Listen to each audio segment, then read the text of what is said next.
Hey, what's up, everybody out there in the vinyl community and in YouTube land? Kendall Stokes coming at you with a video for the first time in 2 weeks for the Spin Doctor and his Vinyl Mayhem. It's been a little while, I know. I don't have a good excuse except for exhaustion and just being, I guess, too lazy to make a video. But figured now is the time. I'm in my record room here, as my wife and kids call it. See some of my records here behind me. In front of me, which you can't see, is my actual record player and some more records and stuff. But we won't get into that. I wanted to make a video from in here so you could actually see more of what I have, I guess. But anyway, real quick, I wanted to touch on the mobile fidelity stuff because I haven't really talked about it. I'll be brief. You know, I only have one mobile fidelity record, the one step of Eric Clapton's Unplugged, which I think sounds amazing, and I'm really excited I have it. You know, I don't buy a lot of mobile fidelity because it's expensive and I'm on a budget. You know, if I wasn't on a budget, I'd probably have a ton of their records. But this is the way I'm looking at it, guys. You know, I know a lot of people are totally against them, and a lot of people are still like, hey, it's mobile fidelity. So they're still buying the records. And you know, do whatever you feel like you want to do. This is the way I look at it. Yes, they should have been more transparent in the way they master the recordings and everything. So I do think that they, you know, have kind of screwed that up. The fact that they took so long to come out with the apology after Mike at the In-Groove went down there and did everything that he did, a little late, sure. But you know, I'm not against mobile fidelity. You know, their records sound amazing. Isn't that the point? You know, you buy their records, or you buy records in general, just because you like the way it sounds. And you know, to say that I'm going to get rid of all of my mobile fidelity records, like people are saying, and I'm not going to buy any more just because now you know that it comes from a digital source. I mean, you had the records before and they sounded good, isn't that? So what makes them sound different now all of a sudden? Like I said, I get being upset about the whole thing, you know, about the whole not being upfront and letting everyone know. But if the record still sounds great, isn't that why you're buying it to begin with? I'm just saying. You know, maybe I'm wrong. Maybe I'm not as much into vinyl and audiophile and all that stuff as other people are. You know, that's okay. You know, when the money comes around and when a good record comes around on mobile fidelity, I'm probably still going to buy it because I know it's going to sound amazing because they sound amazing. So that's just my idea, my thought on it. You know, leave me some comments, I guess, you know, if you would, about what you think and what you're going to do. But anyway, enough of the mobile fidelity because that could go on forever and I'm not going to do that. What I want to do is I want to talk about some jazz again today. So, as you know, the last video I made about jazz was very, very long. I'll try to keep this one short. But it was my dip into jazz. And so I'm going to show you some more jazz stuff that I've picked up over the last month or so. Stuff that I really like. And I was super happy to get. So without further ado, let's get into it. I got a nice little stack here. First, we have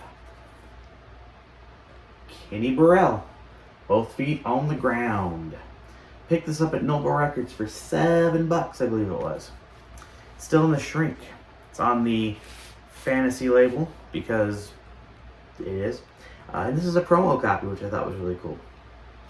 And it sounds great. It's in great condition. I was very happy to find this at such a good price. You know, I think $7 is really good. This is kind of a little bit of a Spanish guitar vibe to it, I guess. You know, but it sounds really, really good. I'm not quite sure. See, it came out like the 70s. I want to say like 75 if I remember correctly. Yeah, but no, it sounds really good. I really enjoyed this record. For $7, you can't beat that. You know, for me, I think my jazz, even though the sound is expanding from what I'm listening to, the guitar-based jazz is always going to be my go-to. And so Kenny Burrell is going to be probably my number one, with Grant Green maybe at a close second, or vice versa. It might switch. I don't know. But really happy to find this record for the price that I did and the condition that it's in. Really, really cool. The next one is also Kenny Burrell. And this one is this. This is Kenny Burrell Guitar Forms. Arranged and conducted by Gil Evans, which I've noticed his name a lot on Kenny Burrell records when there's an orchestra involved. So, something. It's on the Verb label, but this is a Japanese pressing. I believe it's an 81 pressing. I picked this up off of a auction. Kevin Squires, shout out to you, buddy. Thank you. This sounds amazing. It looks great. Plays great. This to me almost sounds like spaghetti western music. If you're fans of The Good, the Bad, and the Ugly and so forth, it has that kind of a vibe to it, I think. Sounds really good though. Really happy. Got it for a great price thanks to Kevin. And super excited for it, I'm still kind of getting into Japanese pressings as well, and so to pick this one up for the price that I did, I was very excited. It's Kenny Burrell, and I've become a huge fan of Kenny Burrell. And today is actually his 91st birthday. So happy birthday, Kenny Burrell. You're probably not watching, but happy birthday. Next, this is not guitar-based jazz, but it's something that I've been told I need to listen to. Hank Mobley, Soul Station. Dylan at Noble Records said that this is one of his top 3 favorite jazz records.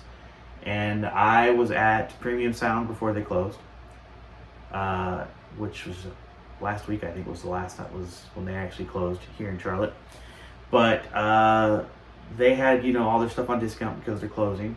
And I saw this one. And for 30% off of what I paid for it, I got a really good price on it. It's a Blue Note Classic Series. It was brand new, sealed. I opened it and I listened to it. It sounds great, as the Blue Note Classic Series do. So, I'm more into the guitar stuff and the piano stuff. But Hank Mobley, Soul Station is one record that people kept telling me, oh yeah, you should listen to that one. And it does sound really good. So I think my jazz sounds are expanding a little bit. They just announced the John Coltrane blues. I'm bringing down what it's called all of a sudden.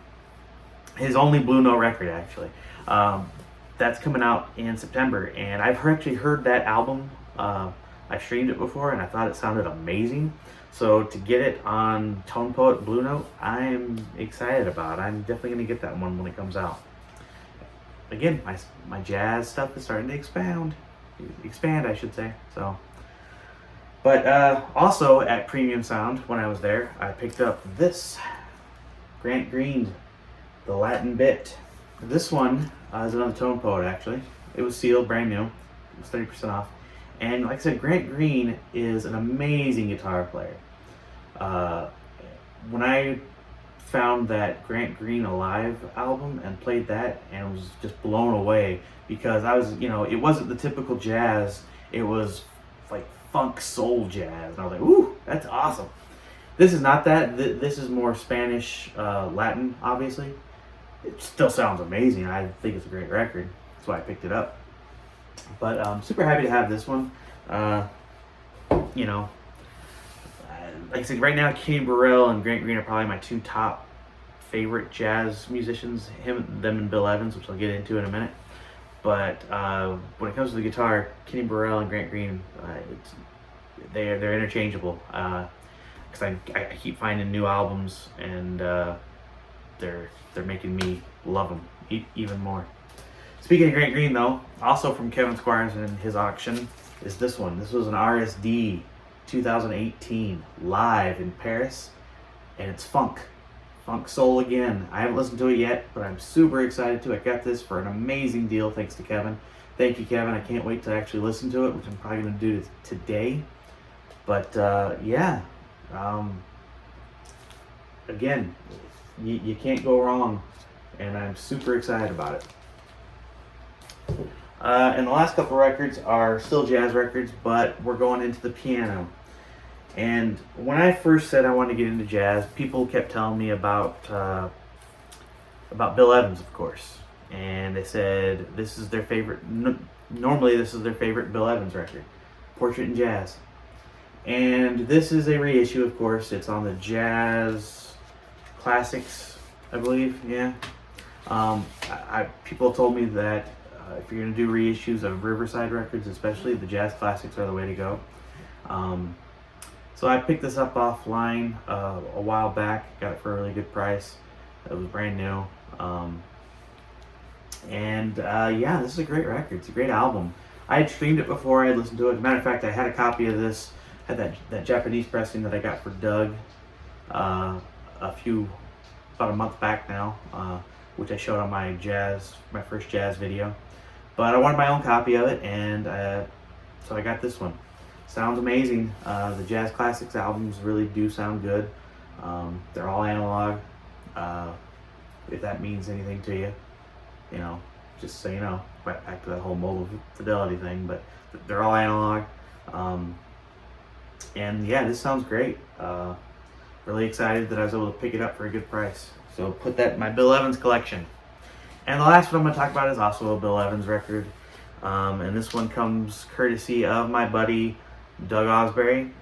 He's the one that really got me started in the jazz, and also into Japanese pressings, and that's what this is. This is Bill Evans Live in Tokyo, Japanese pressing, as you can tell by the obi right here. And this is a great record. It's not my favorite Bill Evans record, but it's still a good one. It's live, obviously.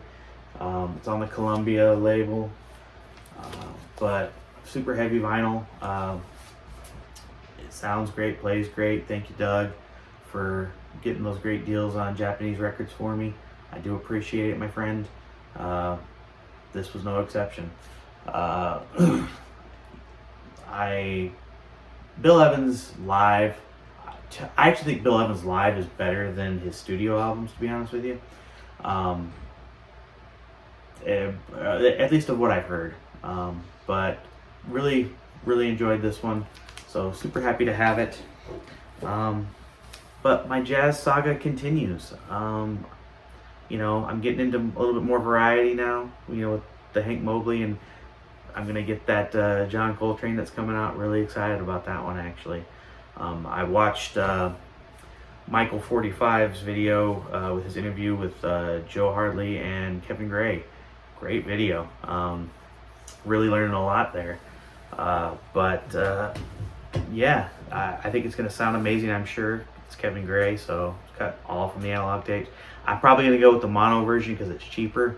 The special edition stereo looks really cool, but I don't really think I need the extra record with the outtakes and the alternate takes and all that stuff. For a guy that's still just getting into jazz, I think the mono single disc is going to be good enough for me when it comes out in September. So if you haven't pre-ordered that one, guys, do it, because I wouldn't be surprised if that one kind of sells out pretty quick. I could be wrong, of course, but anyway, that's my video for today, guys. If you enjoyed what you heard and liked what you saw, please like and subscribe. Give me that thumbs up as well, and leave comments, please. I'm happy that people are at least watching, even if it's only a few people. My subscribers are slowly going up. Thank you for that. I do enjoy making these videos. I love talking about this music. I love talking about the records. But I would love some more interaction with you guys, though, too. Please comment. I will try to read and comment back or reply back. I would appreciate it. But until next time, thank you guys for watching, and I hope to see you later down the road. Keep listening to some awesome music, guys.